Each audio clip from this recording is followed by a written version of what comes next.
economia.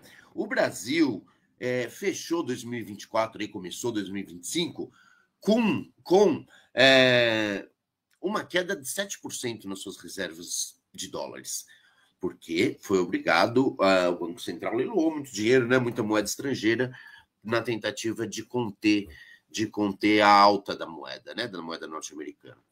Minha pergunta para você, agora teremos o Banco Central sob nova direção, né, começando, Galípolo começando, boa sorte para ele, né, e eu te pergunto se você acha que o dólar vai cair sem ter inflação e se os juros vai cair junto, ou se é querer demais essas três coisas? Acho que a primeira coisa, Vinícius, é bem importante essa discussão, tá? Porque, como a gente estava falando antes, uma das grandes batalhas de 2025, né? Como já foi em Uhum. 2024, né? Dependendo do que acontecer com a economia em 2025, isso também impacta. Eu já não sou mais daqueles que acreditam que a economia resolve tudo. Se a economia estiver bem, a esquerda ganha, se estiver mal, a esquerda perde. Não é bem assim que funciona mais. Há outros elementos na formação das preferências eleitorais hoje da sociedade brasileira que precisam ser considerados, tá? Mas Uhum. a economia, sem dúvida, é um aspecto fundamental, né? E eu lembro de ter compartilhado no começo desse ano que terminou, 2024, uma avaliação, porque havia toda uma discussão sobre se o nosso grande adversário era a extrema-direita, era o bolsonarismo, ou se a gente tinha que estar alerta também a outros perigos. E eu advogava que o bolsonarismo, depois do 8 de janeiro, estava relativamente isolado nas instituições, pelo menos, na sociedade. Eles têm peso ainda, mas eles estavam relativamente isolados e, de fato, em 2024 eles não conseguiram fazer grandes mobilizações, né, e também não tiveram resultados eleitorais tão expressivos quanto alguns imaginavam. E eu alertava que a gente ia ficar de olho no Centrão, porque o Centrão podia interditar a agenda legislativa do governo, como, aliás, fez várias vezes, né, e, ao mesmo tempo, no mercado, porque o mercado tinha interesses em reduzir a margem de manobra do governo. Vamos lá, o governo conseguiu garantir nesses 2 anos, Vinícius, 2023 e 2024, um crescimento econômico bastante razoável. Nos países do G20, o crescimento real do Brasil está em 0,9, né? Os números aí vão sair, algo em torno de 3%, 3,5% vai ser o nosso crescimento econômico para esse ano. Em comparação com outros países, o Brasil está crescendo mais que o Japão, está crescendo mais que a Alemanha, está crescendo mais que a China, inclusive, com 0,9 de crescimento real, tá? Então, a situação econômica não é ruim. O país tem pleno emprego, a inflação está sob controle, a meta de inflação está mais ou menos ali sendo cumprida com um pequeno desvio, um déficit aceitável para um país que está em desenvolvimento. Então, não há razão para o alarmismo. O que acontece é que, nos 2 primeiros anos, isso foi garantido graças ao investimento público.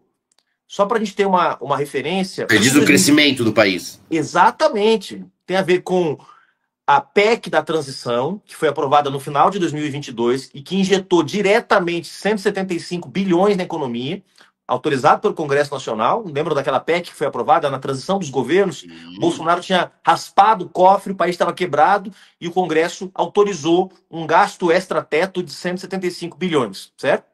Então, esse recurso foi o que garantiu o crescimento em 2023.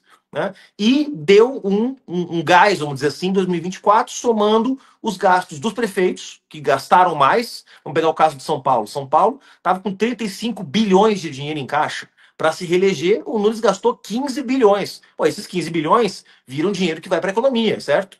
Acaba, mesmo que ele Certo. tenha gastado em asfalto superfaturado, em obra superfaturada, para algum lugar esse dinheiro também vai. Tem que remunerar o operário, tem que remunerar o engenheiro, tem que remunerar o arquiteto, ou seja, esse dinheiro entra na economia, tá? Então, se a gente pegar 23 e 24, o que puxou o crescimento econômico do Brasil foi o investimento público. Teve investimento privado, também teve retomada do investimento privado, teve. Abriu fábrica da BYD, abriu fábrica disso, daquilo, mas esses investimentos eles demoram mais tempo para voltar para a economia. Eles demoram um pouco mais. Então, o Brasil não cresceu por causa desses investimentos. Cresceu por causa do investimento público. Só em 2023, Vinícius, o crescimento do investimento público, em comparação com 22, que foi um ano que o Bolsonaro gastou pra caramba para tentar se reeleger, foi de 8%. Ou seja, o Brasil gastou 8% a mais em 23, um ano que não teve eleição, do que tinha gastado em 22, no ano que o Bolsonaro criou auxílio táxi, auxílio caminhoneiro, aumentou o valor do Auxílio Brasil, ou seja, aquela alopração que ele fez, Uhum. pedalada nos precatórios. Você lembra disso, né? Lembro, Então, lembro. Bolsonaro gastou muito em 22 para se reeleger. Em 23, o Estado desembolsou ainda mais. E é o que tem puxado. E é por isso que o mercado está desesperado. É que eu quero chegar, tá? Por quê? Porque o mercado não quer que o que crescimento produtivo, certo? Porque o crescimento produtivo torna menos interessantes os investimentos especulativos, né? Então, naturalmente, como é que trava, já que o governo está disposto a gastar, já que é uma linha do governo manter o investimento público aquecido? O governo Lula, o presidente Lula sempre diz isso, né?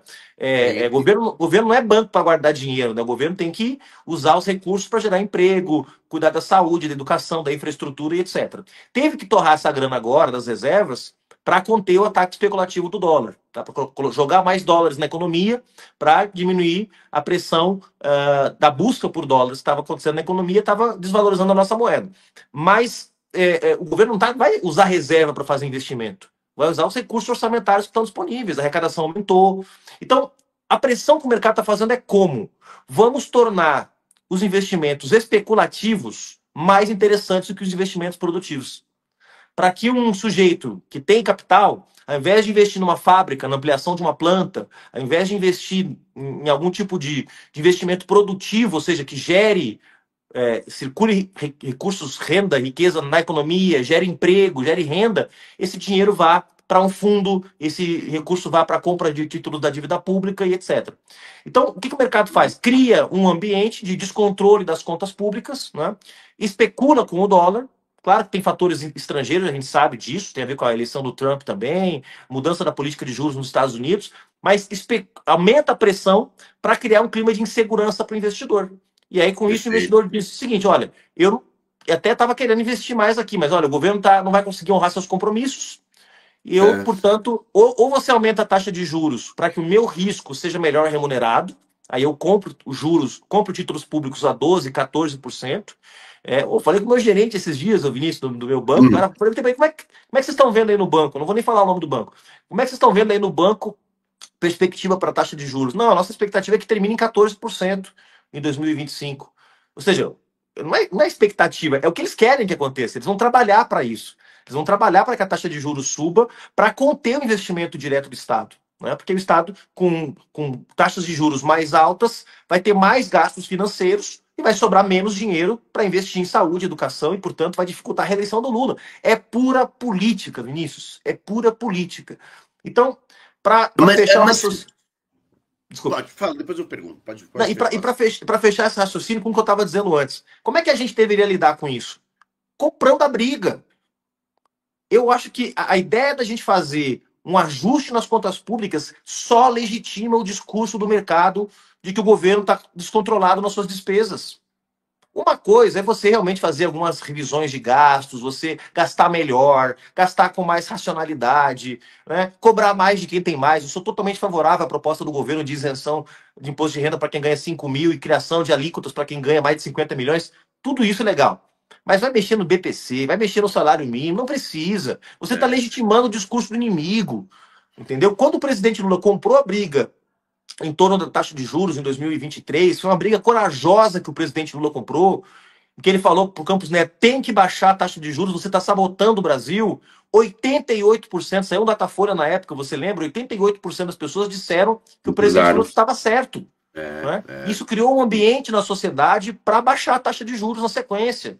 Então, por que agora a gente não faz isso? Eu acho que a gente tem que ir para cima, temos que brigar com quem quer sufocar o investimento público, né? E começar desde já a pressionar, né, a imprensa que está fazendo o jogo do mercado, pressionar os agentes formadores de opinião, né, digamos assim, ajudar o DCM, ajudar as plataformas que dão espaço para visões econômicas alternativas, para a gente reequilibrar um pouco esse jogo.